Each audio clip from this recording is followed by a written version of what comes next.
Kahawig po nito ang mga top contractors ng mga DPWH projects funded by unprogrammed appropriations.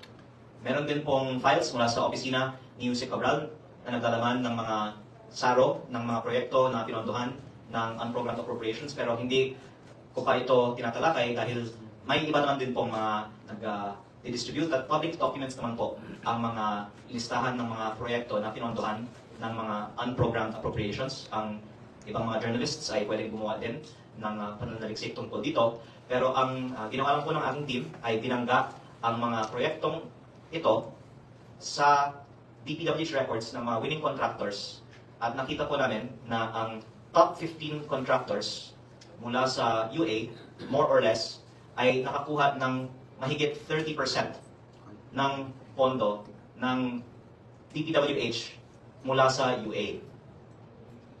So kung mataas ang concentration ng top contractors sa flood control, dahil over 20% daw ang top 15 doon, mas highly concentrated pa ang mga winning contractors ng mga proyekto na nanggagaling sa UA.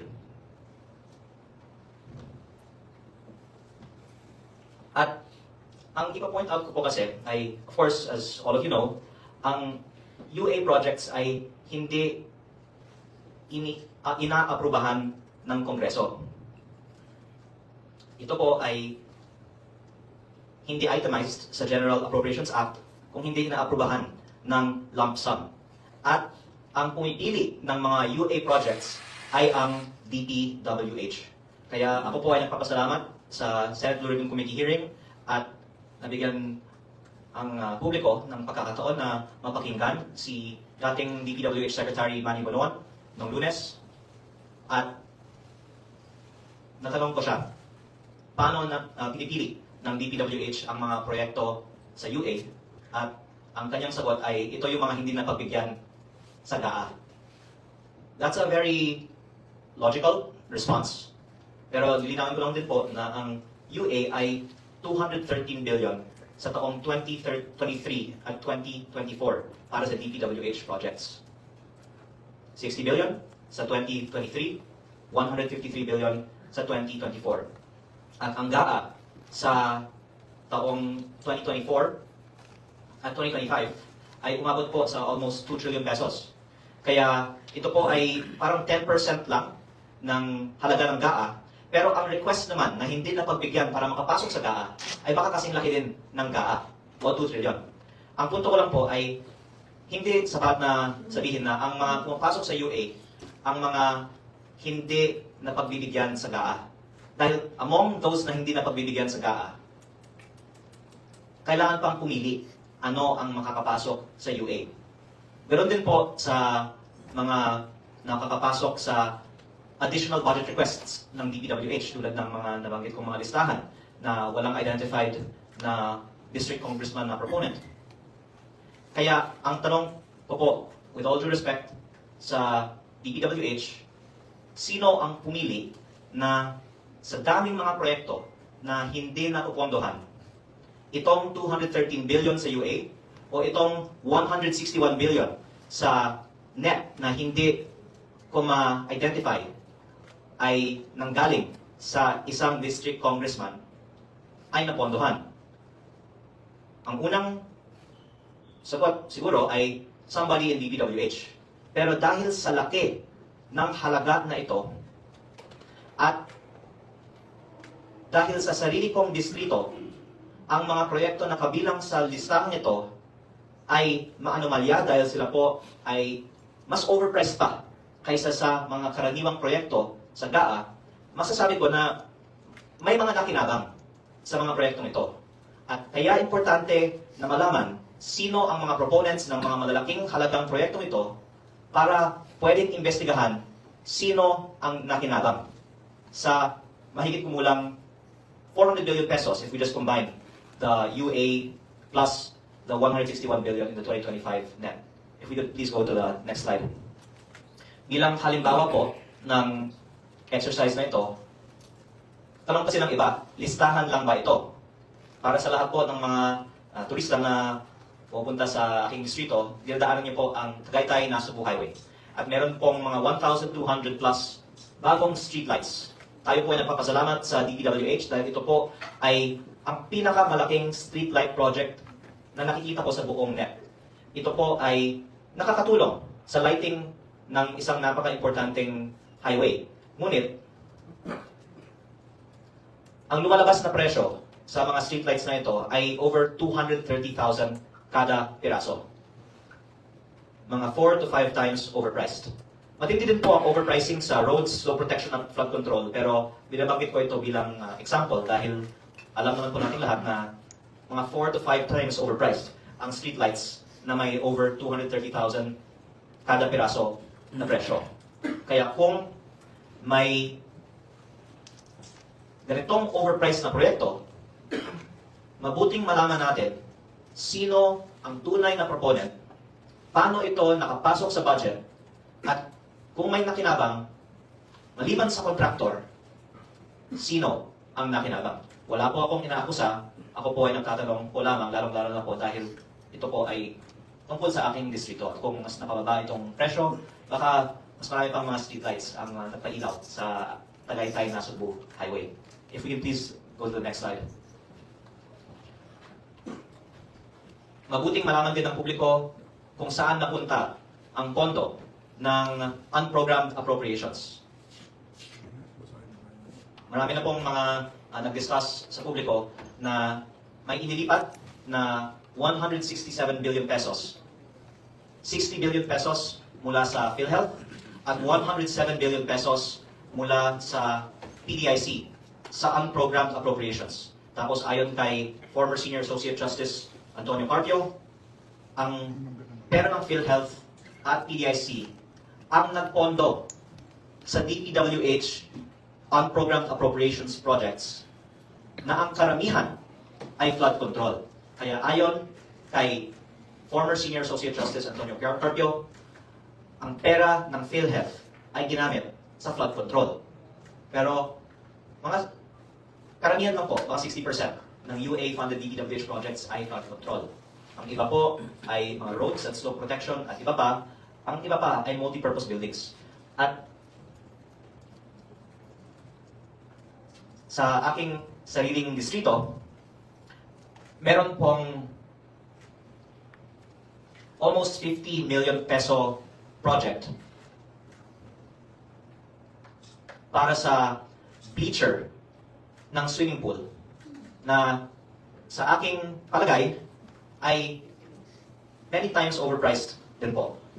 Kung titingnan ko lang dito yung billboard, nakalagay dito 47,990,400 pesos na swimming pool na joint venture between Frandel Construction and Development Corporation and VR Patron Builders and Developers Corporation. Ito din po ang mga contractor ng mga substandard at nasirang mga flood control projects sa aking distrito. Ako po ay nagkakalap din ng maraming ebidensya tungkol sa mga substandard projects sa aking distrito at itong dalawa po ang may pinakamarami actually. At consistent with that, marami din pong mga overpriced na mga projects.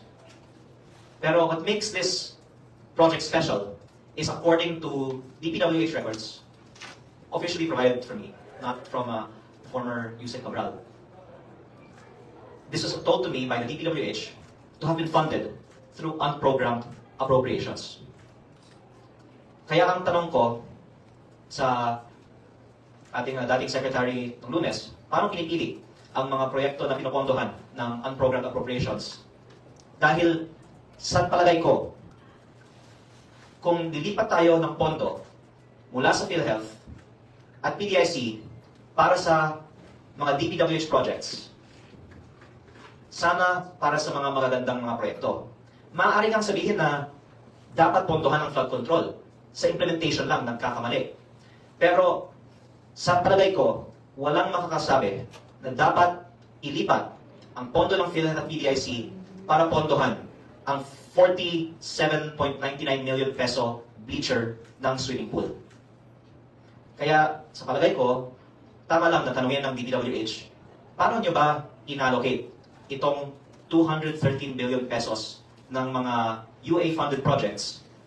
Paano nyo inallocate ang 721 billion pesos sa NEP o at least yung mga sa labas ng allocable ng mga district congressman Dahil pag tinatanong ang DPWH tungkol sa ibang mga proyekto, minsan ang sagot ay, Congress has the power of the purse. Lalong-lalo po pag ito ay BICAM insertion. Ang akusasyon nga sa Kongreso ay nakikialam ang Kongreso sa DPWH budget at dapat ipaubaya na lang sa DPWH ang pagpili ng mga proyekto. Pero actually, I am introducing another point, which is, ang mga nakikita kong mga proyektong pinili ng DPWH sa aking distrito ay maaaring sabihin hindi pinili ayon sa pangangailangan, kung hindi para sa kung anong klaseng proyekto ang pwedeng pagkakitaan. I'm not making a definitive allegation. I'm just pointing out that these projects which are funded by budgets that were not allocated per documents by the district congressman, but by DPWH even, that these are not the kinds of projects that should be funded when the purpose of these funds should be the priority projects of the government. Tila may kumita sa mga proyektong ito. At ang tanong ko lang po, with all due respect, ay pwede ba nating ilabas lahat ng impormasyon tungkol sa sino ang proponent ng mga proyektong ito? At pwede bang investigahan kung may mga hindi magandang nangyari at kung may mga kumita sa mga proyektong ito? At bibigyan emphasis ko lang po. Pag tinatanong kasi ito sa Kongreso, ang sagot ng Committee on Appropriations at Senate Finance Committee at ng BICAM, wala kaming record kung sino ang nagpasok ng mga proyektong ito sa House o sa Senate. Pero ang punto ko po, malaking porsyento ng budget ay ina-allocate sa mga proyekto na pinipili hindi ng congressman o senador, kung hindi ng DPWH. At hindi tulad ng Kongreso at ng Senado, hindi maaaring sabihin ng DPWH na wala silang record ng proponents. Dahil, unang-una po, kaya mahalaga ang mga tinatawagang Cabral files dahil ito po ay nagpapatunayan lang po ng isang simpleng punto. Ang DPWH ay may records ng mga proponents ng mga proyekto. At bukod pa sa Cabral files, marami pang ibang mga records ang DPWH ng mga proponents ng mga proyekto. If you please go to the last slide. Hindi po galing sa opisina ni Jose Cabral. May nagpadala lang sa akin ng listahan na ang title po ay List of Edwin Garjola's DPWH projects as of 28 August 2025. Na ang mga proyekto ay in-itemize bilang kung saan sila nakapasok. 2023 UA, 2024 NEP, 2024 BICAM, 2024 MAGIP, 2024 UA, 2025 NEP, 2025 BICAM, 2025 replacement. Hindi ko po maberipika ang authenticity ng file na ito.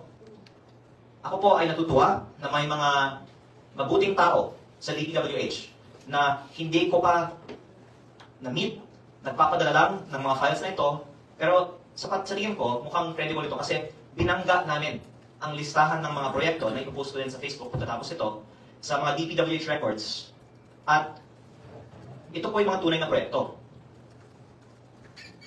At marami sa mga proyekto dito ay na-award sa mga kumpanya na pinag-aari ng pamilya ni Congressman Garjola.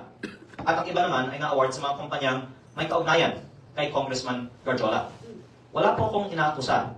Ako po ay naglalabas lang ng impormasyon. Pero ang tanong ko lang po ay kung sa 28 August 2025 may ginawang file ang DPWH ng mga projects of Congressman Edwin Garjola, dalawa po ang aking tanong.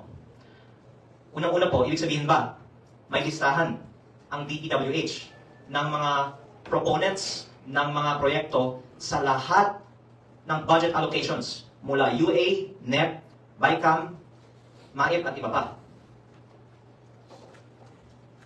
Kung alam ng DPWH ang mga projects ni Cong Garjola, alam pala ng DPWH ang projects ng iba't ibang mga proponents. Kaya, sana, ibigay ang mga files na ito sa ombudsman so that the proper process can be undertaken and used as in aid of their investigations. At mas maganda kung isa publiko ang mga ibinigay ng mga listahan ng mga politiko kahit sa PICAM. Ang sabi ng DPWH, wala silang alam sa insertion sa PICAM. Ayon sa listahan ito, may kopya pa pala sila ng mga projects proposed sa PICAM. Baka naman, mali itong file. I'm just sharing what was given to me. Pero ang pangalawa kong tanong naman sa DPWH, kung totoong alam naman nila na ang mga projects proposed by a member of the House ang mismong na award sa mga kumpanya ng kanyang pamilya. August 28, 2025 pa ang file na ito. Bakit hindi pa lumabas itong file sa mga investigations at ginamit para magbuo ng kaso ng mas maaga? At bakit kung sino-sino pang iba ang kinakasuhan sa mga flood control investigations ngayon? Bakit inuna pa ang mga iba na hindi ko naman pong sinasabing inosente? Pero August 28, 2025 ang file na ito. Ang ibig sabihin ng file na to, alam pala nila yung proponent ng proyekto ay may kaugnayan sa kontraktor ng proyekto. At sana matapos ito, ilabas na ng DPWH ang lahat ng kanilang mga files tungkol sa mga proponents ng mga proyekto at pwede rin ipaliwanag ng mga kawani ng DPWH. Paano ba binubuo itong budget?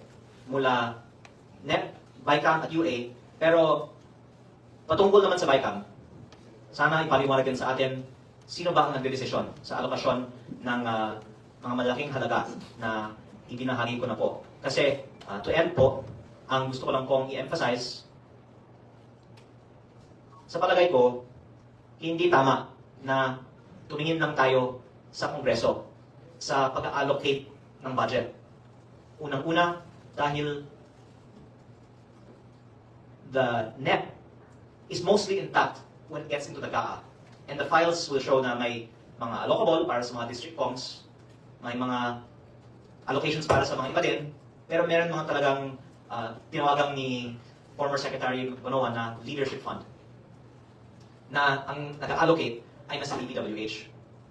At sana ipaliwanag sa atin ng DPWH kung may mga iba pang mga nagbibigay sa kanila ng instruction para pondohan ang mga lumabas na maanumalyang mga proyekto, at lalong-lalo po sa unprogrammed appropriations dahil ito po ay pondo na inilaan ng Kongreso ng lump sum at ang ehekutibo ang pumili ng mga proyektong ito. Sana pwedeng ipaliwanag din ng DPWH paano pinili ang mga proyektong ito, dahil kung tunay na maanumalya ang mga proyektong ito at may mga nakinabang sa mga proyektong ito, hindi natin masasabi na sa Kongreso o sa legislatura po lamang ay may anomalya sa alokasyon ng budget sa DPWH. Pati po sa ehekutibo, may mga nagdedesisyon tungkol sa alokasyon ng mga maanumalyang mga proyekto. Wala po akong inaakusa, ako po ay nagtatanong po lamang.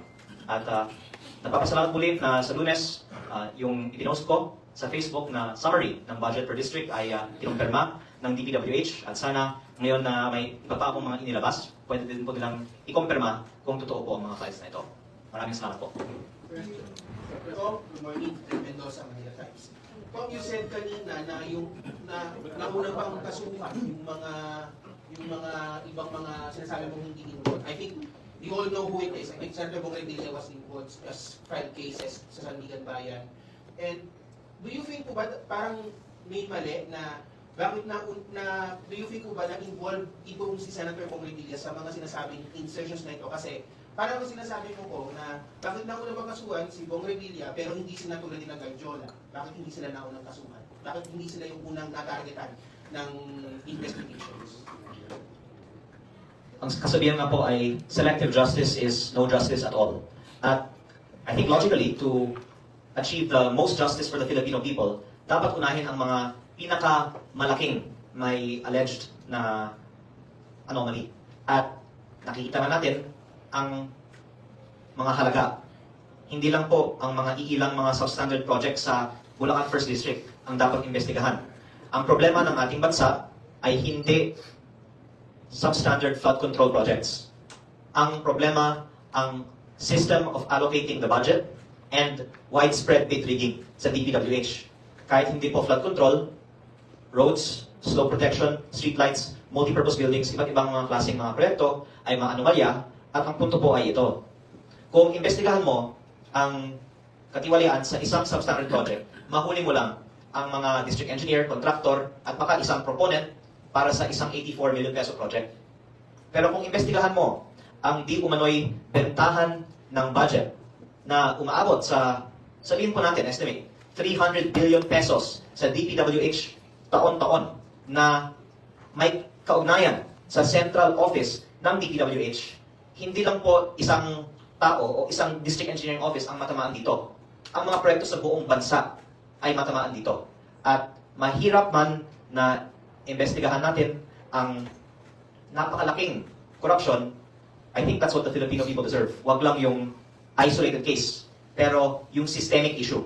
At ang matatamaan siguro, pag investigahan ang systemic issues sa budget allocation ng DPWH, ay mga tao na may kinalaman sa central office ng DPWH o kung sino man ang ituturo ng mga nasa central office ng DPWH. Ano?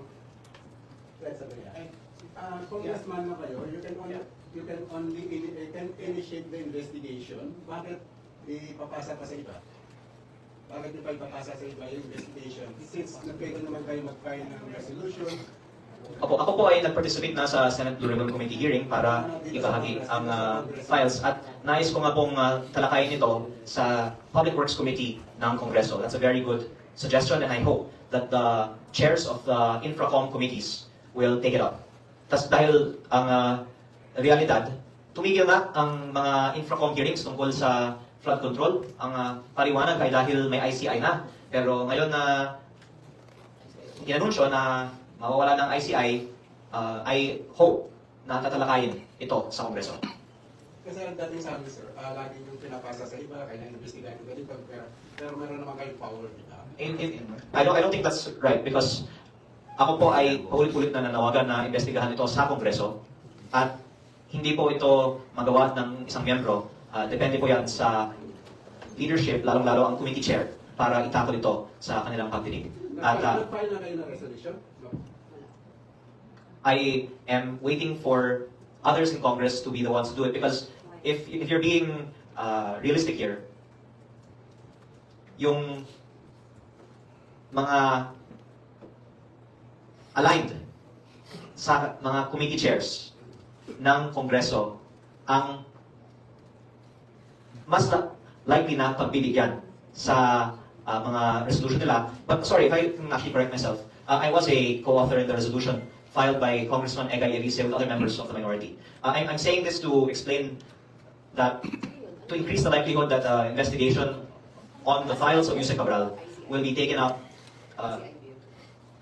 in all earnestness, then doon ako aasa sa lead ni Congressman Egay Elise na dito po nag-press con noong Desyembre para manawagan na investigahan ang nature of death, pero more of interest I think to the public ang laman ng files ni Yumaong Yusek Cabral.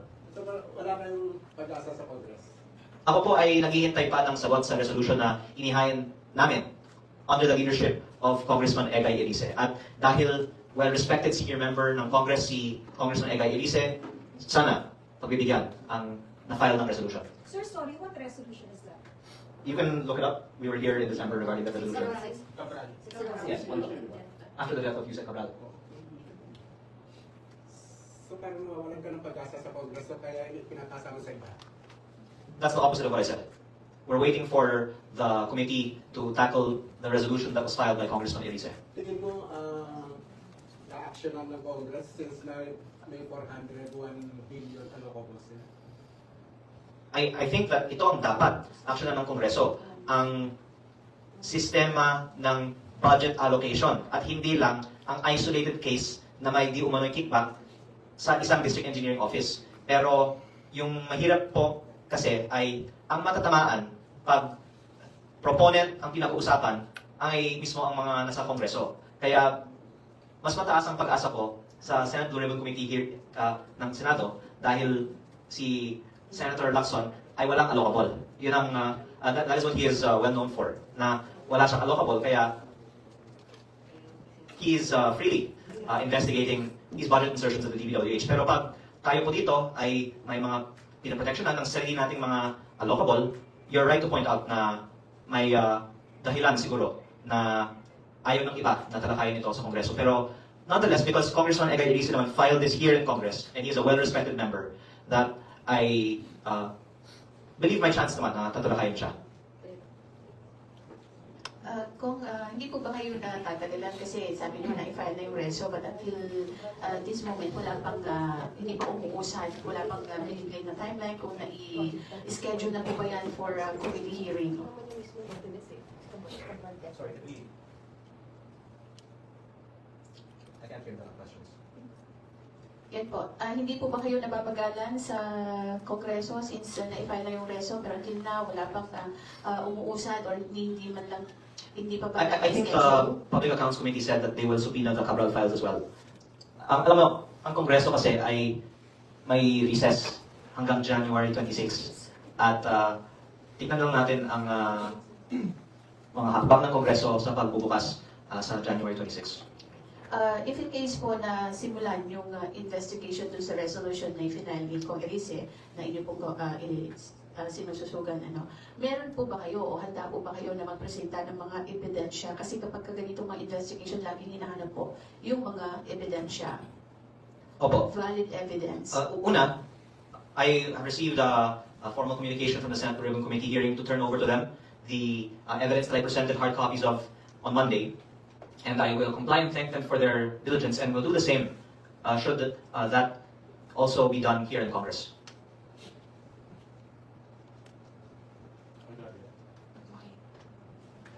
Kung tatanong ko lang po, lilinawin ko lang. So yung Cabral files po ay listahan ng mga infrastructure projects. Po. Opo. Tapos may nakalagay po ba doon na halimbawa 5% dito mapupunta kay ganitong pong, 10% mapupunta kay ganitong contractor. Wala pong mga komisyon. Ang proponent po ang nakalagay. At sabi niyo rin po kanina, yung kung kanino siya nakalista, kung kaninong district siya mapupunta, it doesn't mean na yung congressman yung naglagay. Opo. 401 billion ang allocable. Tapos, yung mga iba, wala ngang kinalaman ng congressman, biglang lumalabas lang. Ibig sabihin po ba, wala pong magagamit sa Cabral files na magsasabi na itong taong to binigyan ng komisyon from this project? Ito po ang mangyayari kung maging consistent tayo across the board. Lahat ng mga maitukoy na proponent ng mga proyekto at ang mga contractor na nanalo ng mga proyektong yan, unang-una, pabuksan ng AMLAC o Anti-Money Laundering Council ang mga transaksyon ng lahat ng mga proponents at lahat ng mga nanalong mga contractor sa buong bansa.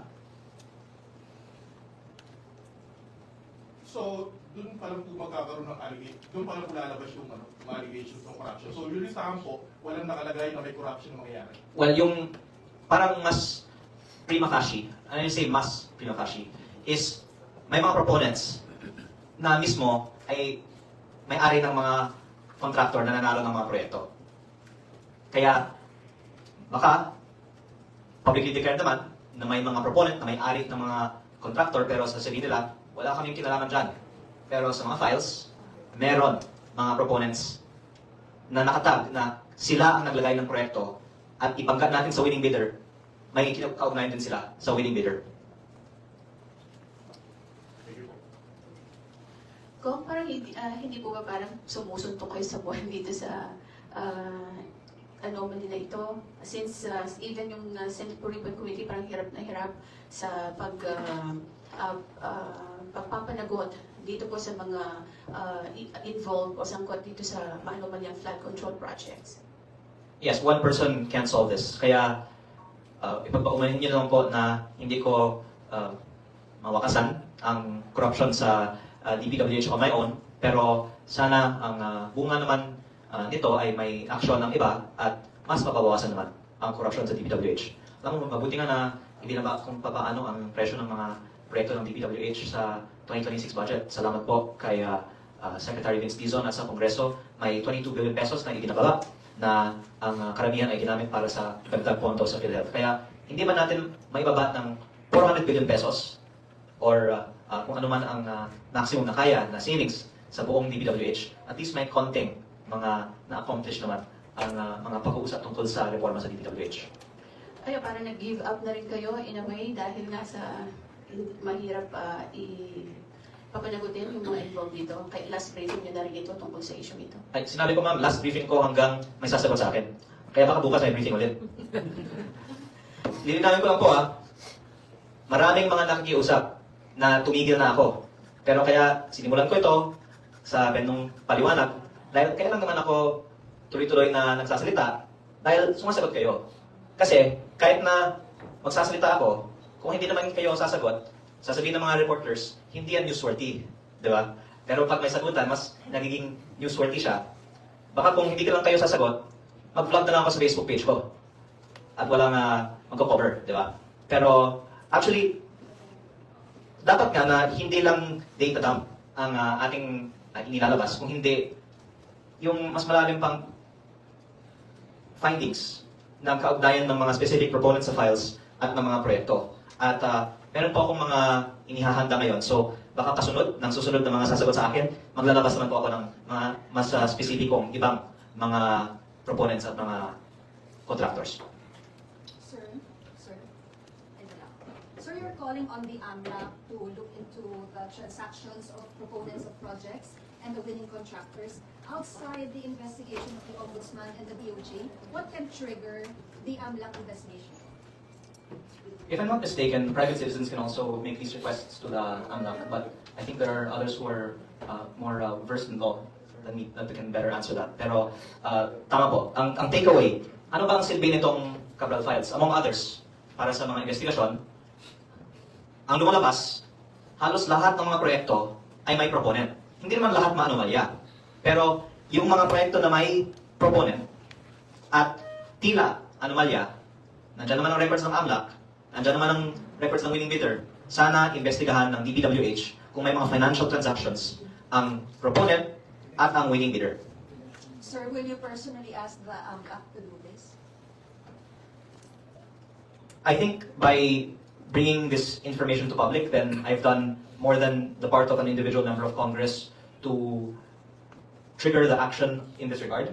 But I would also express the difficulty of this predicament for anyone in Congress because ang lumalabas dito, pinaiimbestigahan ko lahat ng mga miyembro ng Kongreso. Kasi lahat ng mga miyembro, hindi man lahat, pero halos lahat ng mga miyembro ng Kongreso ay may di umano'y allocable. Kaya kung patitignan natin ang mga AMLAC transactions ng lahat ng mga proponents, that is tantamount to pinaiimbestigahan ang halos lahat ng mga miyembro ng Kongreso. Sir, you mentioned several budgets where Secretary Pangandaman, Anel Pangandaman was the BBM secretary. There is a billionaire report saying that she is the Incorporatable. original incorporator of Yes. SPP. May one nominal share, dahil hindi naman po non-public, alam naman po ng mga, lalo na sa Senado na siya po ay dating consultant ng aking ina, matapos siya ay naging empleyado sa opisina ni dating Senate President Edgardo Angara Sr. At nung siya po ay natapos sa term ni Senator Angara, siya po ay naging private consultant ng aking ina. And at the time, ang nag-incorporate ng aking kumpanya ay ang ACRA law ng dating Senator Edgardo Angara. Kaya para makipag-ugnayan sa ACRA law, ang aking kinausap ay yung consultant ng aking ina mula sa opisina dati ni Senator Angara. Kaya yung nang-coordinate sa ACRA, siya din po ang naging incorporator. Pero alam naman po ng mga nasa gobyerno, lalong-lalo po sa Senado na may matagal ng relasyon ang aking pamilya sa kanya. Sir, dapat po bang lagyan ng mali siya itong relasyong ito? Hindi naman po, pero lahat ng mga may isip ninyo, ilabas nyo na para bukas may press con tayo ulit. Kasi, ang payo sa akin ni aking hinahangaan na Senate President Pro Tempore Ping Lacson, huwag naman araw-araw. At huwag para-bara. Pero kung araw-araw sila magbabanggit ng pangalan ko, kailangan ko sumagot, di ba? Pero nasa iba na lang kung gusto nilang araw-araw na banggitin ang pangalan ko. Pero muli, ito ang gusto ko na lumabas ang mga impormasyon na to. At meron pa akong iba pang mga nakahanda tungkol sa specifics naman ng mga projects dito at proponents sa files na ito. Kaya sa susunod kong pagkakataon na humarap sa media, may mga ilalabas pa ako. Sir, may patanong lang po yung office ko. On the 24 billion penalty dun sa solar, who will pay for that? Sasabihin ko po ito ng malinaw.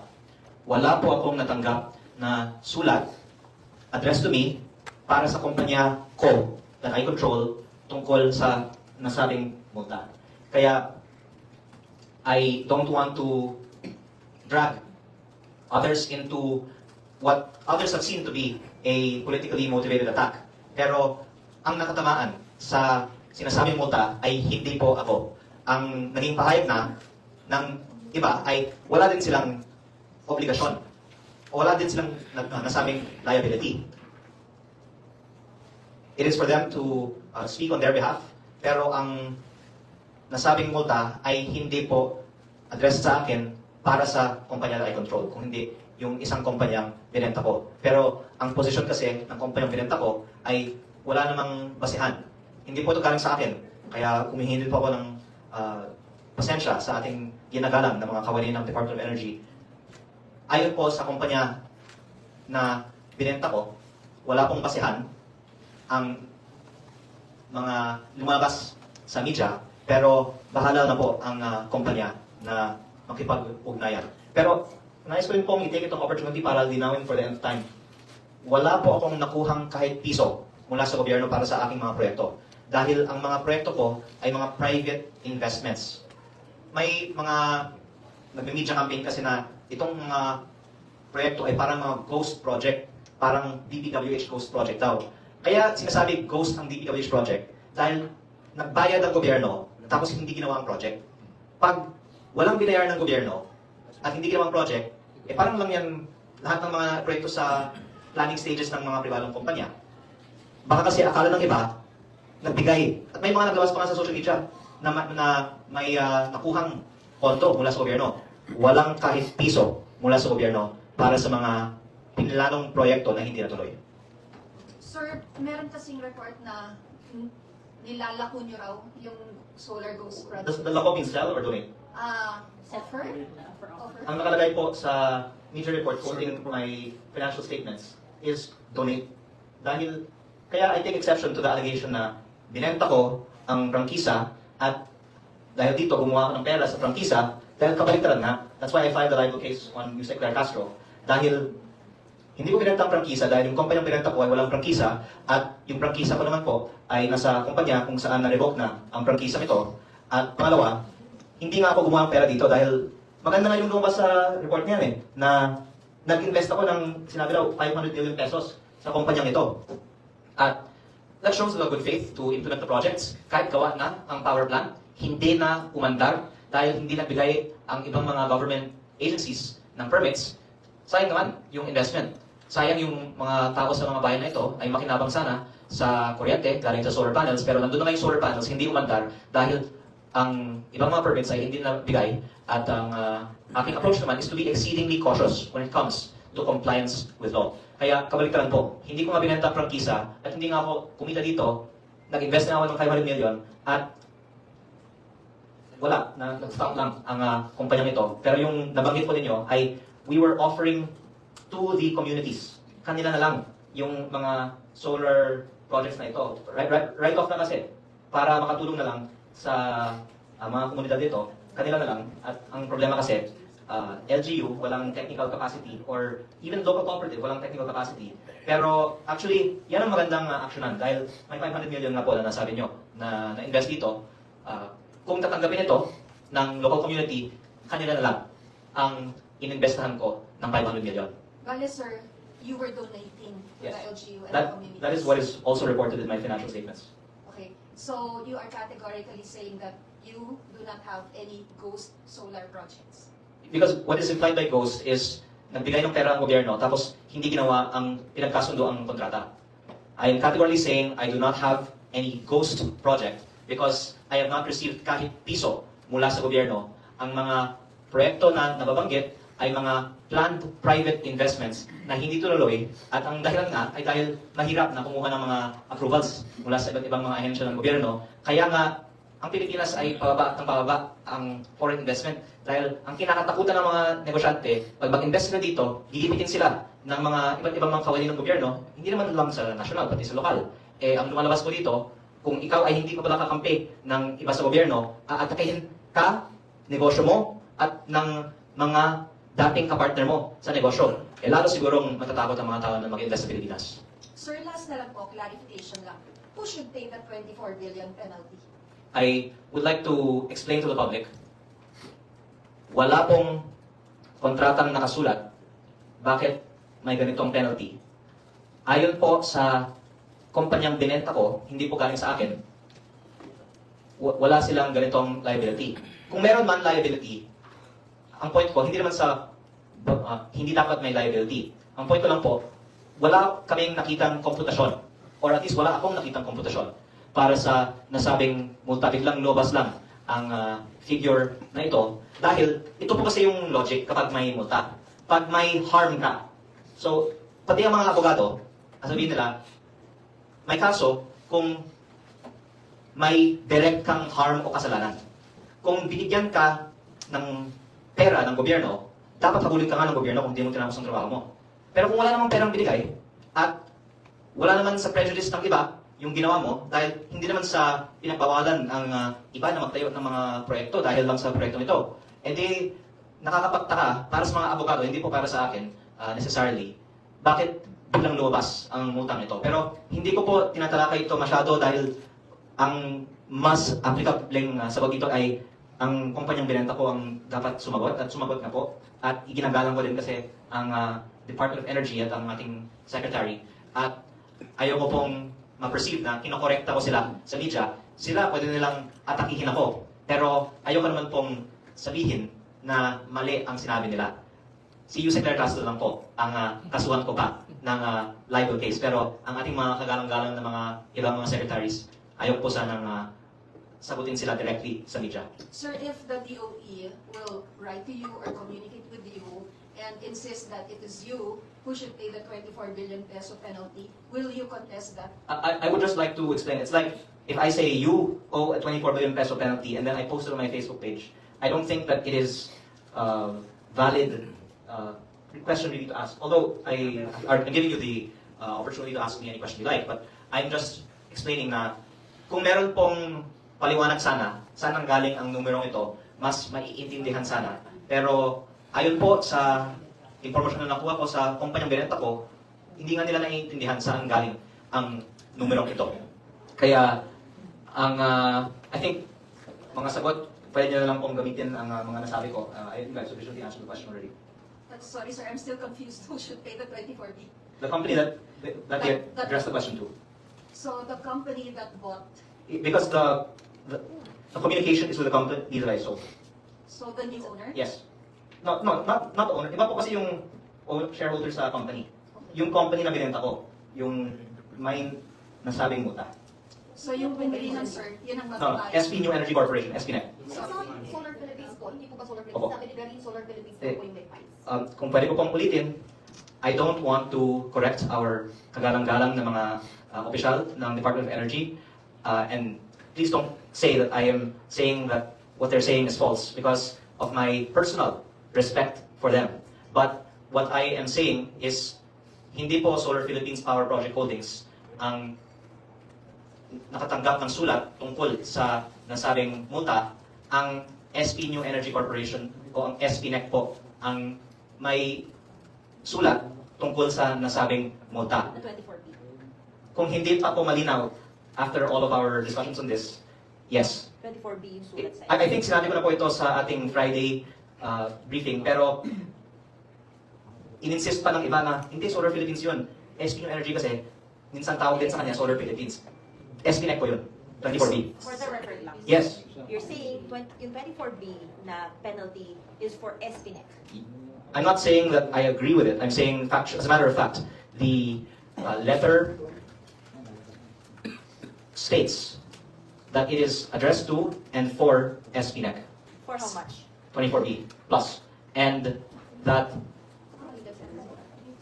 I really don't want to embarrass anyone by pointing out false information that was publicly stated. So I'm only answering your question, and I'm not saying this to embarrass anyone for pointing out false information that was publicly stated. Pero sir, naglabas po ng statement ang SBNet na hindi sila yung liable dun sa 24 billion na Kung, multa. kung pwede niyong basahin ang kanilang statement, it is carefully worded. Ang sinabi nila, they are not liable. Hindi po nila sinabi wala kaming natanggap na sulat tungkol dito. But that's not the point, sir. No. Kasi, No. just a question lang po. Do you really think po na SPNet po yung dapat mapainan and not the Solar Okay. Philippines Okay. your company? Do you want me to repeat my answer again? I have not received a letter about that penalty, and SPNEC has received a letter about that penalty. Is my answer clear? SPNEC has received a letter about that penalty. And SPNEC's answer is they are not liable for the penalty, not that they have not received a letter for that penalty. Sir, categorical answer lang po. Meron pa po ba kayong kumpanya na kayo Wala. ang owner Wala. na may kontrata pa sa DOE? Patapusin niyo lang po yung question para po malinaw po No, yung magiging sagot niyo. No. Mayroon po ba kayong kumpanya na kayo ang owner na may kasalukuyan pang kontrata sa DOE? Actually, yung ibang kontrata na na-terminate ay akin. And by the way, I already paid other penalties to the DOE just recently. How much, sir? Okay, much lower amount. How much, sir? I think yung nabayaran recently because I wrote the checks is mga 70M. For how many companies, Kasi, sir? actually- How many contracts? I am not keeping up really. Basically, may sinasabing kailangan kong pirmahan tong checking to, pinirmahan ko. Pero, ang bagay na tinatalakay na 24B, I can categorically say, wala akong kumpanya na nakatanggap ng sulat na nagsasabi na may 24B na penalty, at ang SPNEC ay nakatanggap ng sulat na nagsasabi na may 24B penalty ang SPNEC. At ang sagot ng SPNEC is hindi siya liable para sa 24B penalty. At yan ay consistent sa nakatanggap, pero ang sinasabi nila hindi sila liable sa 24B penalty. Can you just complain about the letter, sir? So kung ang DOE ay maipadala na po sa inyo sa tamang address, kayo po, No. mag-aano ng Solar Sorry. Philippines sa 24B, babayaran mo ka. Kumbaga, kasi ikaw rin saying na Wait, Solar sorry. Philippines, kayo po yung... Sorry, I think I've already clearly answered it. Wala akong ganong penalty. Because nagkataon, hindi ito coincidence. May sulat tungkol sa 24B penalty sa SPNEC. At ang sagot ng SPNEC, hindi sila liable. Malinaw. Sir, mag-deal lang po ako dun sa sinabi niyo kanina na nakapag-file na kayo ng 70 million with regards dun sa ilang kumpanya na meron pa na kayo ang owner na may kontrata sa Yes, DOE. but by the way, I also mentioned this last Friday na meron akong mga ibang mga fines na tens of millions. Kaya yun po na, I think kahapon na encash yung mga bayad para sa 70M. So until now, meron pa rin kayong mga kumpanya na Yun po kayo yung mga- owner na yun- meron pa rin kontrata sa Department of Energy. Yun- Existing pa rin yung mga contracts na yun. Yun po yung mga na-terminate. At by the way, nilalang ko lang kasi may lumabas sa media na I am no longer involved in the companies I control. Yung sinabi ko, I am not involved or am actively developing projects in the companies that I control. May lumabas kasi ganun sa Facebook na pag-splice ng sinabi ko. Dahil ang sinasabi ko po, medyo nalilito kasi yung iba sa mga kumpanya, may holding company ako. Hindi ibig sabihin na may operations pag holding company. Yung operations po ay sa kumpanyang binenta ko. Yung mga natira ng mga kumpanya sa ilalim ng aking holding company ay mga walang laman na asset or operation. Kasi ako nga po ay walang itinidevelop na mga proyekto ngayon dahil dito po ako nakapokus. So, ilan pa po yung natitirang kontrata ng kumpanya na kayo ang owner na sa DOE? Hindi ko po alam kasi sa pagkakaalam ko, wala na akong i-develop. Ang kumpanyang binenta ko, may shares pa ako, yun may mga kontrata pa. Shares, pero hindi ako in control. Kung meron akong iilan na natitira na hindi pa terminate, pwedeng i-terminate na rin ng DOE. Kasi wala akong i-develop pa sa mga natitira sa akin. Ito pong Solar Philippines Commercial Rooftop Projects Incorporated, SPCRPI, kayo ba rin po ba ang presidente nito hanggang ngayon? Ako po ay bumitiw sa pwesto doon dahil wala nga akong i-develop na sa mga kumpanyang ito. Please. Dahil may mga kumpanya ako na hindi kasama sa binenta ko kasi hindi kinuha. O kinuha pero sinabi tanggalin kasi focus sa Nueva Ecija project ito. At yung mga ibang mga natitirang project, may operations pa, walang bagong i-develop at wala akong i-develop kaya kung i-terminate o ipamigay o kung ano man ang mangyari sa mga nasabing mga proyekto, basta nababayad lang ako ng mga fines kung meron na dumadating kasi wala na akong i-develop kasi dito po ako nakapokus. Sir, linawin ko lang po. So, ibig sabihin po ba, pinagbabayad kayo ng penalty ng DOE kasi kumuha kayo ng kontrata na magtatayo kayo ng solar power plant tapos hindi nyo nagawa? Yun ang alegasyon. Pero ang nililinaw ko po, yung kumpanyang minumulta, yung binenta ko. And I understand your confusion because this is different from what has been said.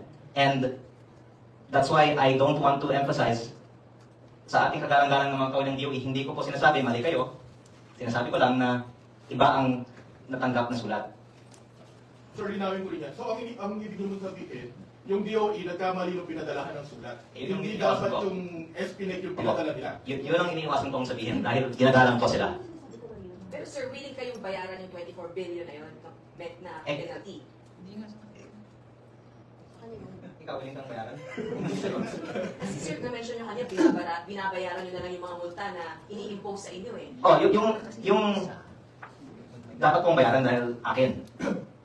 But why would Gawin why would Gawin I know. Sorry, you should ask her. Like, I don't think you need to get more answers from me. I already said na Oh, yung impormasyon ay iba. nagkamali silang ng sinulatan Okay. ng kumpanya.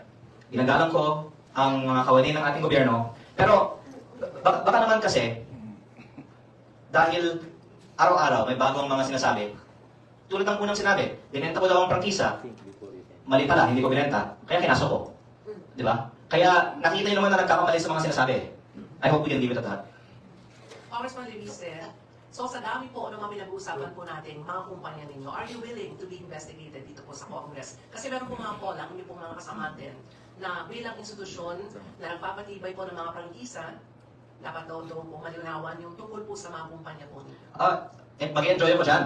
Dahil mananawagan ako na isapubliko ang mga SALN ng lahat ng mga kongresista sabay-sabay at tignan natin ano ang mga shares nila sa mga kumpanya na may mga anumang mga kontrata sa gobyerno, ang mga prangkisa at iba pang mga dealings na may kaugnayan sa mga komite kung saan sila nakaupo. Dahil ito po ay importante ng tignan ng taong bayan. Ang masasabi ko po ay ako po ay walang tinatago dahil ang shareholdings ko sa mga kumpanya ko ay nasa aking SALN at ako po ay sadyang umiiwas sa mga talakayan tungkol sa enerhiya. Wala akong sa Committee on Energy, sa franchises at sa iba pang mga similar na komite. How do you feel now, Congressman Leon, na bukod daw sa merong mga flood control ghost projects, ngayon naman daw ang uso ngayon is the solar ghost projects? Opo, sinagot ko na po ito kanina, baka wala po kayo. Andito na po, sir. Pero how do you feel? Yun po ang tanong ko. Well, I think halatang politically motivated ang kampanyang ito para ilihis ang usapan sa tunay na ghost projects. Dahil nililinaw ko po,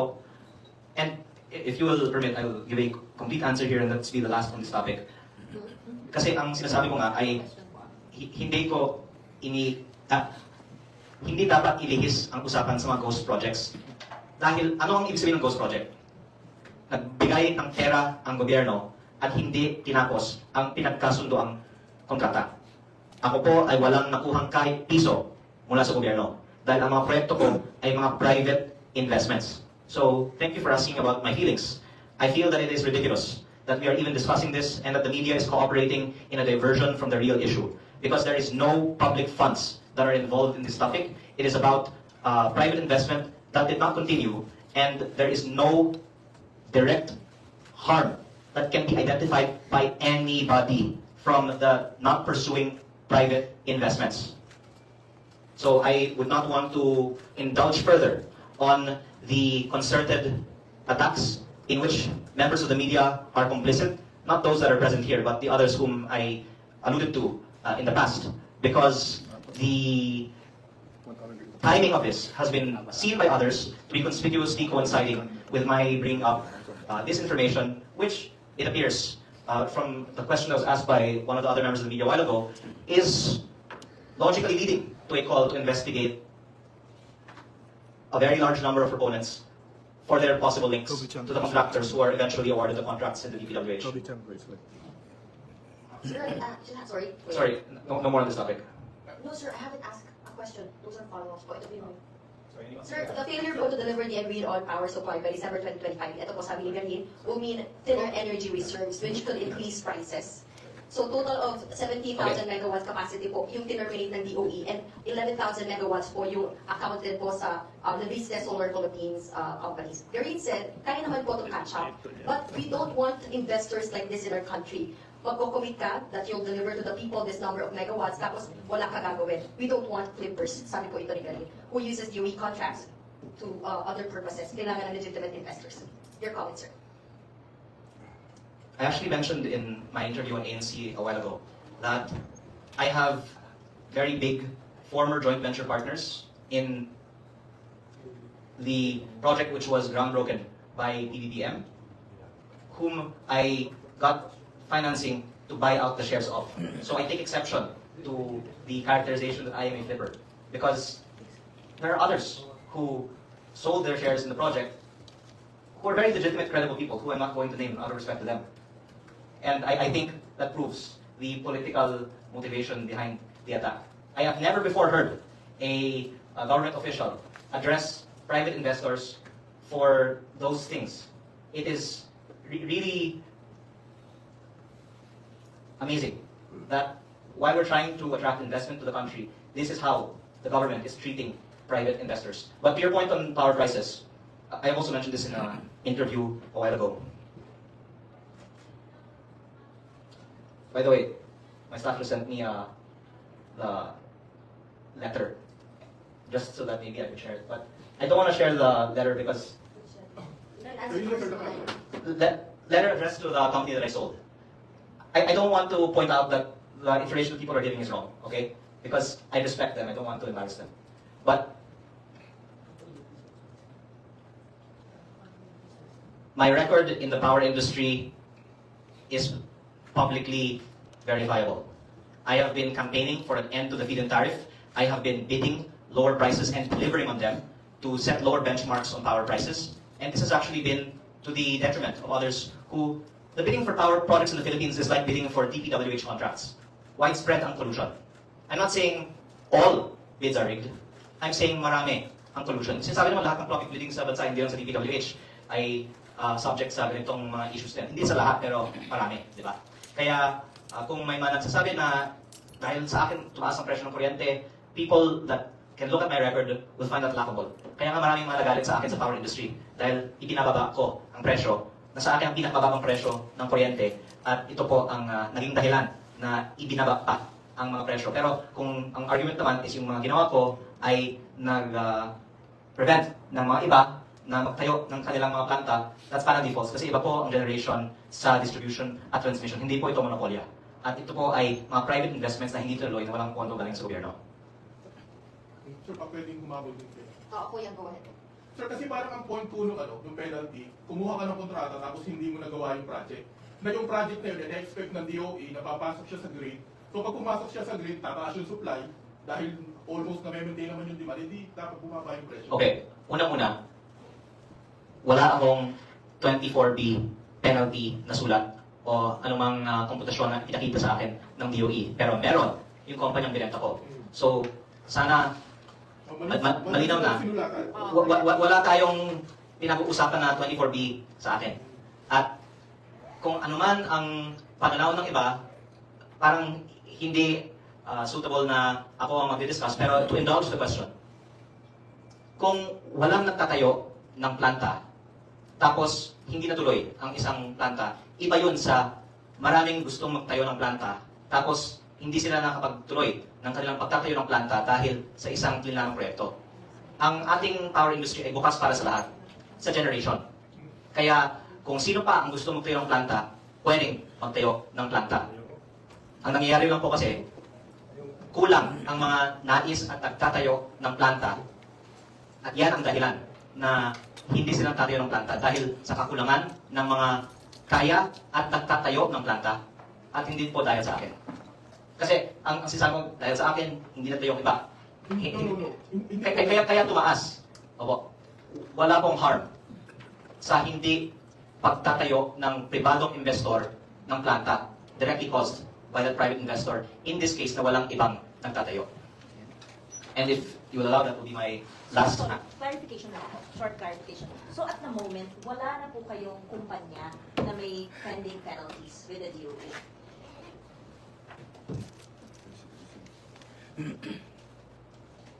Ako po ay may shares pa sa SPNet. That's the only company na lang po na may link kayo na may pending penalties with the DOE. SPF na lang po. May iba pa akong mga kumpanya at kahapon nga lang po nagbayad ako ng penalties. Pero wala na pen. Apart from that, wala na po, di ba? SPF na lang. Hindi, maliban sa mga nabanggit sa aking pagkakalam, pero baka bukas meron. Kasi kung napansin niyo po, nung una may isang sinagot, tapos may sumunod na sagot. Di ba? Kaya ang sinabi ko, by the way, ganito po ha, para malinaw lahat. Maraming mga nakikiusap na tumahimik ako tungkol dito at pipigil na rin ang mga atake sa akin. Pero, nasa kanila, kung gusto nila, na tuloy-tuloy ako na maglabas ng impormasyon at baka ang mga kasama nila ay matatamaan. Pero kung ako ay pumili, personally, nag-enjoy ako sa mga ginagawa ko. Dahil, syempre, napapatunayan din na may mga natatamaan sa mga sinasabi ko. At I'm not addressing this to the media, I'm addressing it to others who might be listening online. Ako po ay nakarating dito dahil ina-calculate ko ang mga ginagawa ko. Alam ko na walang mahanap na tunay na butas sa akin. Wala akong itinatago at hindi ako kayang gawan ng credible na kaso. Kung meron man magawang anumang credible na kaso sa akin, hindi ako haharap ng ganito sa inyo ngayon. At kung may mga pipilit na gumawa ng anumang hindi totoong mga aligasyon laban sa akin at tutuloy-tuloy pa ito, tutuloy-tuloy pa ang aking mga pagsasagot at pagharap sa media at baka ang mga susunod kong ilalabas pa dahil sa airtime na ibinibigay nyo sa akin ang ikababagsak pa ng administrasyong ito. Kaya nasa inyo, kung gusto nyong tuloy-tuloy na gumawa ng mga istorya tungkol sa akin, kasi baka alam nyo ano ang kaya kong gawin pa, baka ito pa ang magiging ikababagsak ninyo. Sir, can we just ask for details on the 17 billion? Like how many companies, what companies are those, how many contracts? Is it? I already answered that. No, sir. I asked the same question a while ago. I already said that was my last. Sir, sorry. Balikan ko lang po yung sa Cabral Files. Kasi may mga question po dun sa authenticity, di ba? Tsaka yung paano siya i-authenticate since wala na po si Yusek Cabral. And nasa kamay na po siya ng ombudsman. Yung mga files sa inyong computer. May tiwala po ba kayo? Or mayroon po kayong panawagan sa ombudsman para po makapag-start na po kasi you're calling for the investigation of those files po. I hope they will tell the truth because if people lie, then they are opening themselves for others to call them out for lying. But I would also like to raise the obvious question.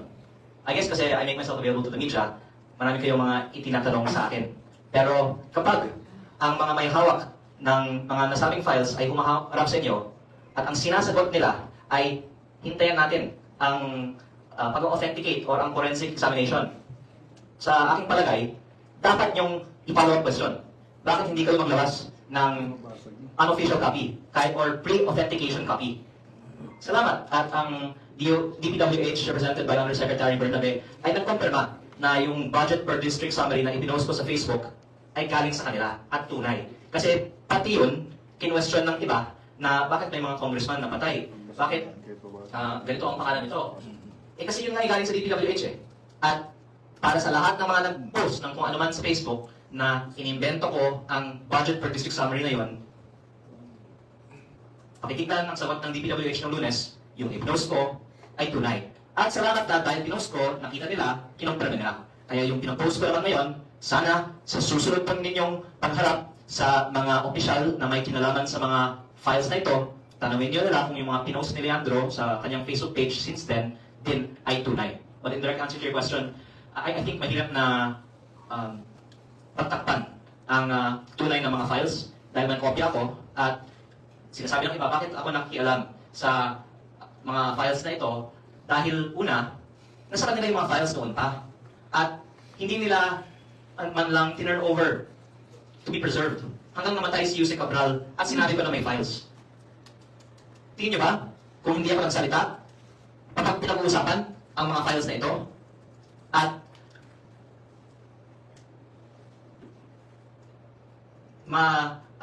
bring to the public, sana, ang mga laman na ito. Sir, sorry, I have to ask this po, no? Nabanggit niyo na po na sinasabi, merong mga detractors or bashers na nagsasabing inimbento nyo or baka ginalaw nyo yung mga pinost po ninyo ng mga listahan. May mensahe po ba kayo dun sa mga bashers po na nagpapakalat po na you're involved in plagiarism during your college days in an Ivy League school? Opo. Maraming salamat na lang sa lahat ng mga gumagawa ng mga content tungkol sa akin sa social media. Dahil muli, ito po ay dahilan na tuloy-tuloy ako may airtime na magsiwala tungkol sa korupsyon sa DPWH. Pero I deny whatever you just said. And ang punto ko tungkol sa files nga ay ang DPWH mismo ang nag-verify na ng pinost ko sa Facebook. So sir, given na po napatapos na yung ICI supposedly, nandun pa rin po ba yung tiwala ninyo na ipabubayan na lahat ng ito sa ombudsman? Kakayanin ba ng ombudsman na inimbestigahan lahat po itong mga files na nilabas nyo, yung mga post projects? Tuloy-tuloy po ako magbibigay ng aking mga simultaneous na pahayag tungkol sa mga bagay na ito. Lalong-lalo na po, magbibigyan ng mga airtime dahil sa mga pahayag ng iba. Sir, last na po on my part, nakakausap niyo po ba ulit ang House leadership para po, kanina po sinasabi ninyo you're calling for the investigation po. Meron na po ba kayong follow-up na pakikipag-usap sa House leadership para po mapupubo itong investigation na po na inyo pong hinihiling? Well, first, I'm thankful that we can use the House Media Center again because I was thinking we'll actually do this by Zoom. So maraming salamat po sa House of Representatives. Hindi po ako nakapag-usap sa House leadership tungkol dito. But alam kong nakakarating sa kanila ang mga sinasabi ko at kung paano naman nag-a-adjust ang direksyon ng investigasyon the more na may mga nagsasalita sa publiko tungkol dito. Kasi mabuti nga na nagsalita hindi lang ang Senate Blue Ribbon Committee, pati ang Public Accounts Committee na dapat ipasubina ang mga files na ito. Alam nyo, ang gusto ko lang talaga ay mangyari ito. Hindi na ako ang magsiwalat nito. Basta nangyayari ito, tahimik ako. At nung nagsalita ang iba na isubina yan, hindi naman ako nag-ingay na, buti nga, sinabi nila isubina, hayaan natin sila, let them get the credit for it. Dahil ang gusto natin, lumabas ang katotohanan and let them take the lead. Sir, may I get your thoughts on the impeachment complaint filed against the President?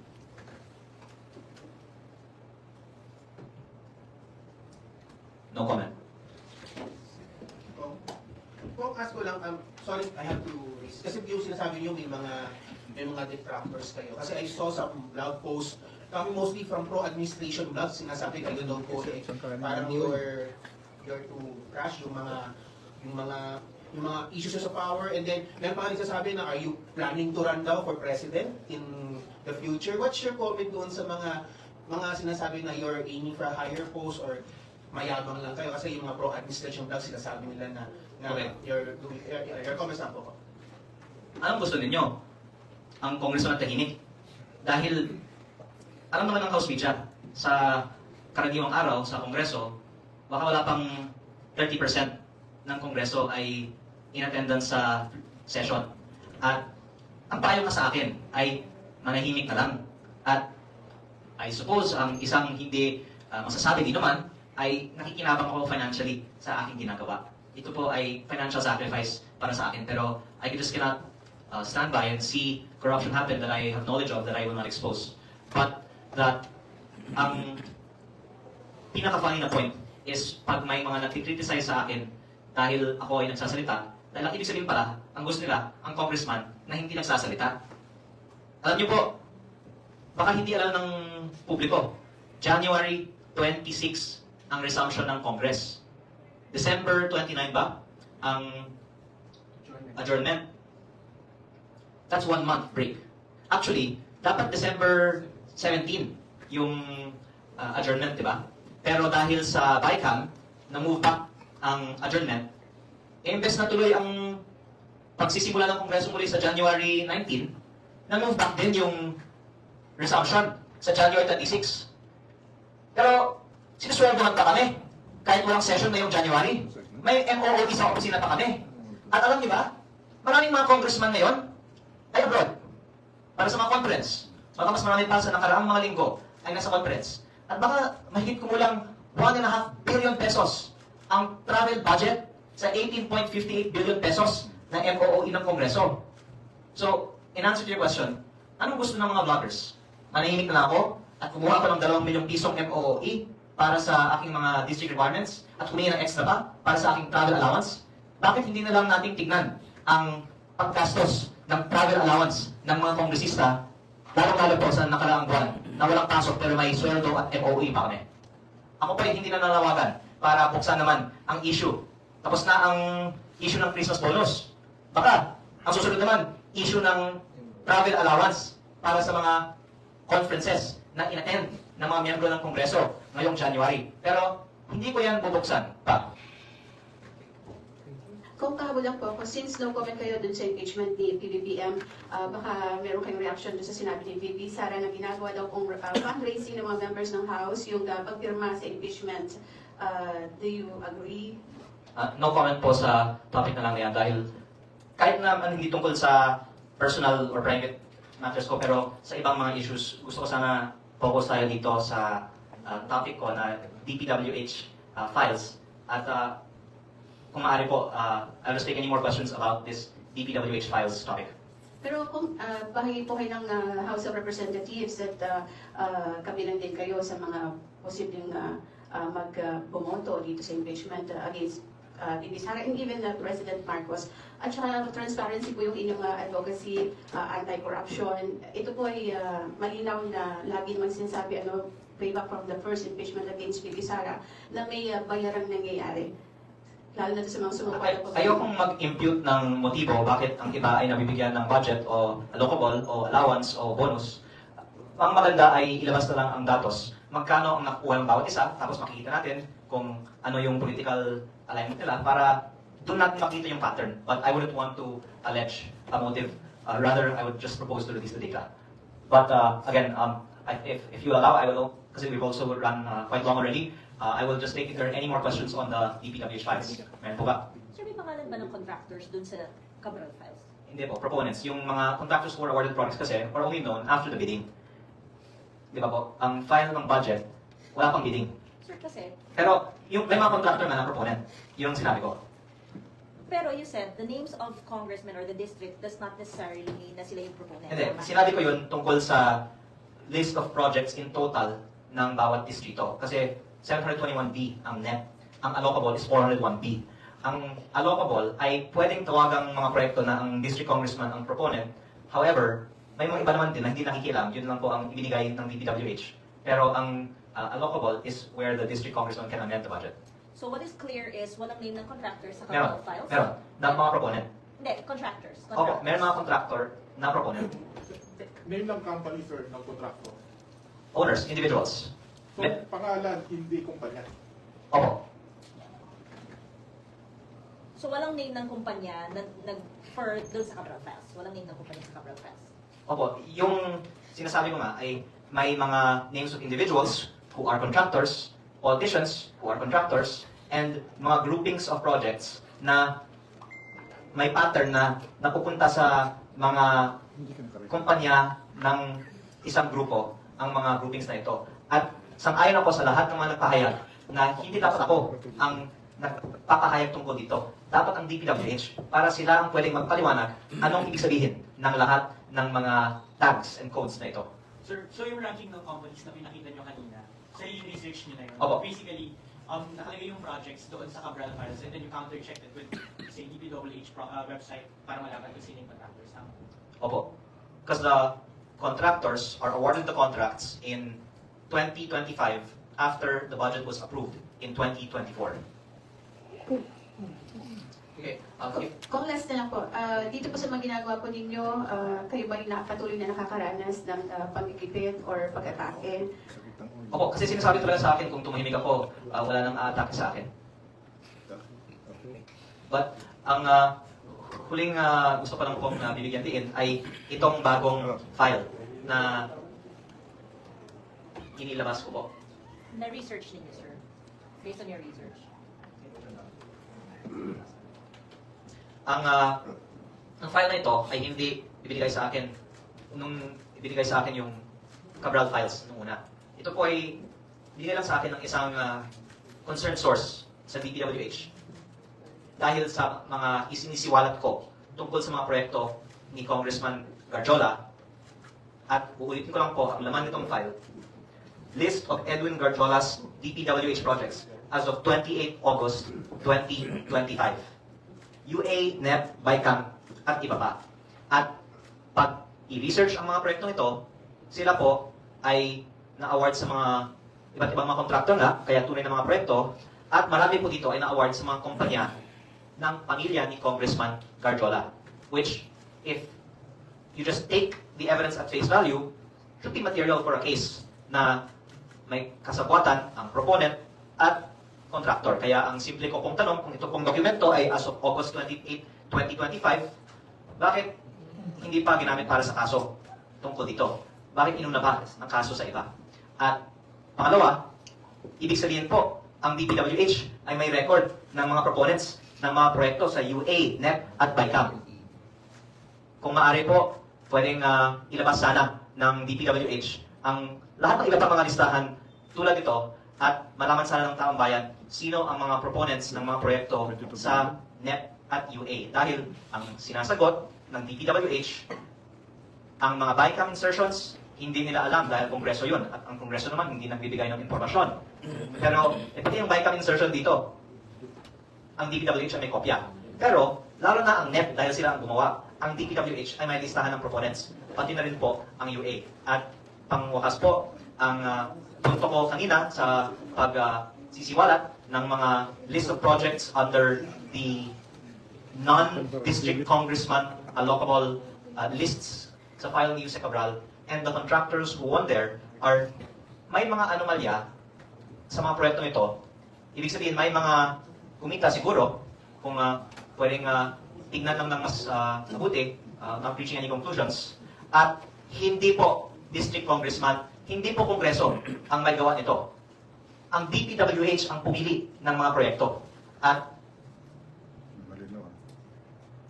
ibig sabihin ba, ang DPWH ay kasabwat sa alokasyon ng daan-daang bilyong piso? O pwede bang ituro ng DPWH sino ang nagsabi sa kanila na pondohan ang daan-daang bilyong pisong mga proyekto sa NEP, sa labas ng mga district congressman allocable, at UA, na ang executive branch po ang may hawak.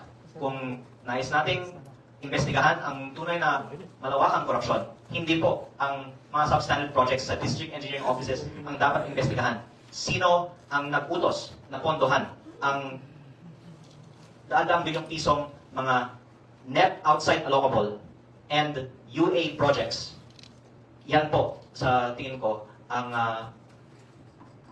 mas worthwhile na tingnan. Congressman, hindi po pwede kasuhan nyo na lang si Garjola kasi parang hindi gumagalaw yung kaso niya. Well, may nagsabi na gumagalaw naman. Nireport naman na may asset freeze, di ba? Kaya ayaw ko naman sabihin na hindi gumagalaw. At kung lumabas man na may aksyon sa madaling panahon, sasaludo po ako sa mga nag-iimbestiga. Mabilis na question lang tungkol dun sa document. Kasi sinabi nyo kanina na hindi siya authenticated, but you said it came from an insider sa DPWH. Can you just describe the quality of your source? Is it a top official? Is it an undersecretary? Kasi parang sa amin din sa media, it will be difficult for us to carry such a Kaya, document. I'm just posting it on Facebook after this. Take it for what it is. Ang pagbibigay nito sa akin ay galing sa isang mababang staff na hindi ko na-meet. Nakuha lang yung number ko at pinadala sa akin. At ako po ay nagpapasalamat na may mga tao sa gobyerno na hindi din kayang itiis ang korupsyon at ang di umano'y mga cover-ups, at maraming ibang mga nagpapadala sa akin ng mga files, at ang files na ito ay hindi lang, of course, relevant kay Cong Garjola. It's relevant to the whole question of what data DPWH has. And I hope, actually, that DPWH can answer whether it is true that they have records on the proponents of UA, NET, and VICAM projects, and hopefully this can be used for the other investigations. Sir, did you Sir, verify? No, as in, basta may mga nabibigay kasi sa akin. Yung email address ko nga po nasa Facebook page ko eh.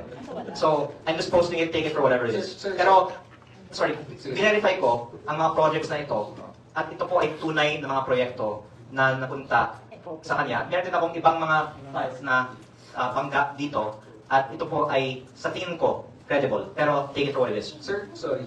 So, ibig sabihin, sir, number one, yung source po ninyo, hindi nyo po siya regular na source. Like, May ibang mga taong naglalapit lang sa akin ng mga impormasyon. Okay, sir. Second thing, sir, ibig sabihin yung mga nakalista na dyan, kasi sabi niyo you've verified, sir, kasi meron kayong... Tunay na proyekto. O yung iba dito, nasa NEP file ni Yusek Cabral, yung iba dito, nasa UA list. So, consistent siya. Gaano kalaking percentage, sir, yung nag-reflect, yung para kumbaga yung na-counter-check nyo? Mga ilang percent po dun sa lista? We check this against our other files and the DPWH Transparency Portal, and if I'm not mistaken, almost all of them are real projects. Na-post po kami tungkol sa mga projects ni Congressman Garjola last week, at ito po ay consistent sa laman ng post na yun. Kung baka gusto mo na rin sagutin, totoo po ba na mas lumaki yung budget para sa distrito mo kung ikukumpara yung NEP dun sa 2026 ka at magkano po yung project mo? Opo, dahil sa 2026 NEP, maraming mga naglalagay ng outside allocable on top of the allocable ng mga congressman. Tapos, nung isiniwalat ko ang mga issue sa corruption sa DPWH, actually bumaba ang NEP ko dahil wala nang gustong mag-parking sa aking distrito. Kaya, tumaas naman sa GAA dahil ibinaba dahil sa pag-alis ng mga outside allocable sa aking NEP. Kaya actually, galit na galit ako sa outside allocable na ito dahil ang lumalabas, kung ikaw ay hindi sang-ayon sa lutuan ng bidding, hindi ipaparking ng mga kontraktor ang mga proyekto sa inyong distrito. Kaya ako po ay nagpapasalamat na kinorekta ang pagbaba ng budget ng aking distrito. Pero by the way, as a matter of fact, ang budget ng aking distrito sa taong 2026 ay mas mababa kaysa sa budget sa aking distrito sa taong 2025 nung panahon ng dating congressman. Dahil sa taong 2025, maraming ang mga nagparking ng mga proyekto sa aking distrito. Magkano po? Yung budget ng aking distrito sa taong 2026 ay I think almost 6 at sa 2025 around 5. 6 billion. No, noon. Oh, Tapos ngayon mga 5. 5. At ito po ay vast majority nasa multipurpose buildings para sa schools. At yung road projects ay ibinaba ko ang presyo para pondohan ang schools. Dahil ipinost ko po itong lahat sa Facebook. Kung gusto nyo din pong tignan ang aking Facebook page para sa ating quotable na mga pahayag tungkol dito. Ang dinagdagan ko ang budget para sa schools. Wala akong dinagdagan kahit anong project na hindi multipurpose building o patubig o school na ini-request ng lokal na pamahalaan o barangay dahil ang aking distrito ay nasa top 10% in terms of population sa buong bansa. At kaya paulit-ulit ako tungkol sa budget allocation issues dito dahil luging-lugi ang mga malalaking distrito at ang Calabarzon sa current budget allocation system. At ang lumalabas nga, paumanhin sa mga kasamahan sa Kongreso, nakikita natin yung allocable budget per district. At malaki ang allocable budget per district ng ibang mga distrito na wala pang kalahati sa populasyon ng aking distrito. Hindi po ito usapan patungkol sa lugi ako dahil maliit ang budget ko. Lugi ang mga mamamayan ng distrito ko.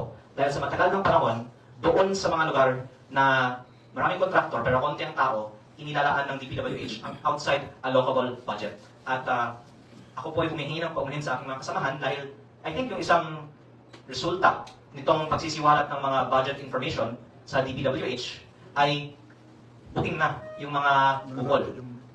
Ayaw kong pakalanan yung mga distrito na may bukol. Pero siguro, ang responsableng gagawin ng media tulad ng ginawa na ng ibang mga investigative reporters ay isiwalat yung mga distrito na may malaking alokasyon at dagdagan ko on a per capita basis. Dahil muli, ang aking distrito ay top 10% ng population ng mga congressional districts. Lugit, hindi po ako. Lugit, sa matagal ng panahon, ang mga kadistrito ko at ang mga mamamayan ng Batangas. At pag mas based on population at other reasonable metrics, ang budget allocation, ito po ay makakatulong sa mga probinsyang katulad ng Batangas na for a long time hasn't gotten its fair share of the DPWH budget. Sir, clarification lang. Kayo po ba yung nag-request na itaas sa gaan? Ako po ay nagsasabit ng mga requests para sa mga classroom buildings sa aking distrito. Yes, at lilinawin ko lang po na lahat po ito ay based on the requests of the LGU or the barangays at wala po akong dinagdagan na hindi multi-purpose building, school, water system o iba pang mga pangangailangan ayon sa lokal na barangay, walang road, wala pong slope protection at yung presyo ng road sa aking distrito ay pinababa ko pa. Nagsulat ako sa House Committee on Appropriations kung pwede kahit na hindi ibinaba ang presyo sa buong bansa, mas ibaba nyo yung sa akin para yung matipid ay maibigay sa dagdag pondo para sa classrooms. Sir, di ba proponent ang tawag doon? Opo, at ipinagmamalaki ko na ako ay proponent para sa mga proyekto sa mga classroom. At actually, ang ating nirespeto din na dating Senate President Franklin Drilon ay nagmalaki din, or sorry, to say it in Tagalog, in English, he is proud that he is the proponent of high-quality projects in his district in Iloilo City. Dahil kung walang anomalya, kung wala kang kinukuha sa proyekto, pinost ko sa Facebook ang sagot sa inyong tanong. Dapat i-post ng lahat ng mga proponent ang kanilang mga proyekto. At kahit na yung mga hindi ako ang proponent, basta na sa aking distrito, masisigurado ko maganda ang, ang DPWH ang nag-imprint, masisigurado ko hindi ako kukuha at kung may anumang balita na may nanghihingi sa DPWH sa aking distrito, sabihin mo sa akin, huwag mong sabihin sa iba muna, hulihin natin. Dahil bawal ang kickback sa unang distrito ng Batangas. Kaya tama po, pag hindi ka kumukuha, hindi mo dapat itinatago, pinost ko sa Facebook, katulad ng ibang mga senador na pinagmamalaki nila ang kanilang mga magagandang mga proyekto. At ito po ay patunay na ilabas lang natin lahat ng mga files ng mga proponents dahil kung wala ka namang kinuha, hindi mo dapat itago. Sir, sige last na lang din po ako. Yung kay Garyola lang po, aside from the freeze na po yung mga bank accounts niya ng AMLAC, yun nga po, medyo mabagal daw yung yung pag-ano sa kanya ng justice. So, kilala niyo po ba yung nagpo-protekta sa kanya sa Malacanang? Marami pong mga naging kinatawan ng mga distrito kung saan may proyekto siya o naging kawani sa mga ahensya kung saan may proyekto siya at ayaw ko namang pangalanan sila dahil ako po ay actually natutuwa na may mga nangyayari patungkol dito. At nag-post naman ako ng aking pasasalamat dahil sa pag-freeze ng CA ng at AMLAC ng kanyang bank accounts. And muli, ayaw ko naman na mag-wish ng anything ill on any of my colleagues sa Congress. Pero I'm only just bringing to public attention the information that is available to me. At sorry, unless you have another follow-up question, may dalagdagan. Yun na po, mataas na opisyal from Malacanang. So, may Well, I posted on Facebook po yung isang totally different topic sa mga pinag-uusapan natin, pero not in aid of any media coverage of it, but just to bring attention to the people who are appointing regional directors in DPWH. I thank Secretary Vince Dizon for being transparent last Monday when na-remove sa pwesto ang ilang mga regional directors at district engineers ng DPWH at lumabas nga na in-appoint. Subject to the papers being released na noon, libas ko ito, hindi pa lumabas, ng bagong regional director ng 4A na district engineer ng Batangas 3rd District. Ito po ay si District Engineer Carolina Pastrana. Ang pinapoint out ko lang po ay bihira ang district engineer na direktang nagiging regional director dahil meron naman pong mga assistant regional directors. Tapos, meron pong 16 district engineering offices sa Region 4A, ang isa sa mga pinakamalaking mga distrito sa buong DPWH. Kaya, ang kina-question ko, bakit sa lahat ng mga posibleng ARD o DE na pwedeng maging RD ng isa sa mga pinakamalaking rehiyon sa bansa, yung ginawang RD, ang RD ng distrito kung saan ang mataas na kahoy na hometown ni Congressman Garjola. Kaya ang lumalabas po dito ay may mga connection pa si Congressman Garjola sa DPWH.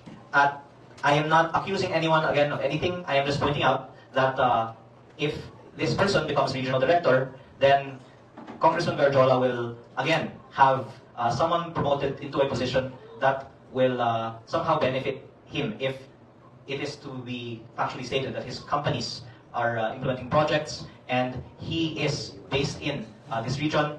Then I would hope, not for any media coverage of this matter, but just for action to be taken, that parang lang hindi na questionin pa ang mga alleged na mga maanumalyang proyekto sa mataas na kahoy ay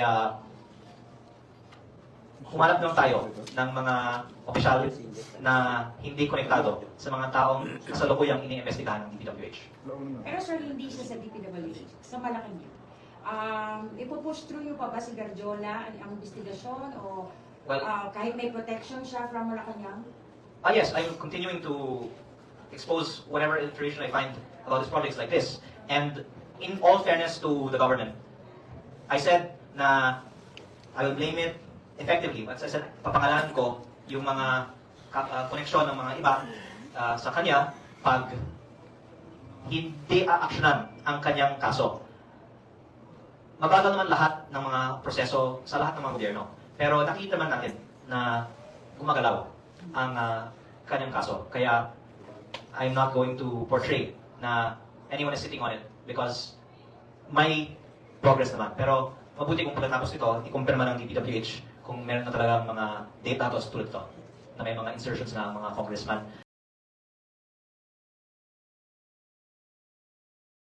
Kami ang boses ng masa, hindi natatakot. Katotohanan lang, di kami nalulunod. Walang bahid ng sismis, lahat ay totoo. Kahit sino ka pa, pag mali ka babanatan ka. Walang pinipili kulay, wala kaming kinikilingan. Basta para sa bayan, kami lalaban. Pag tama palakpakan, pag mali banatan. Di matitinag, di matatakot, para sa bayan tuloy ang sigaw. Sa harap ng kamera, walang halong takot. Mga baluktot, lahat kayo'y tutumba. Ang hustisya at totoo, yun lang ang mahalaga. Kahit sinong harang, di kami matitinag. Walang pinipiling kulay, wala kaming kinikilingan. Basta para sa bayan, kami lalaban. Pag tama palakpakan, pag mali banatan. Di matitinag, di matatakot, para sa bayan tuloy ang sigaw. Kung nasa tama ka, ikaw ay aming kasama. Pero pag mali ka, handa ka na bang mabasag? Banateros kami, walang inuunan, dahil bayan muna bago ang sarili.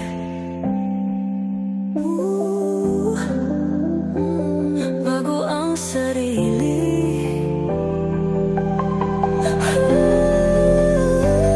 Pag tama palakpakan, pag mali banatan. Banateros ang sigaw, katotohanan ang laban.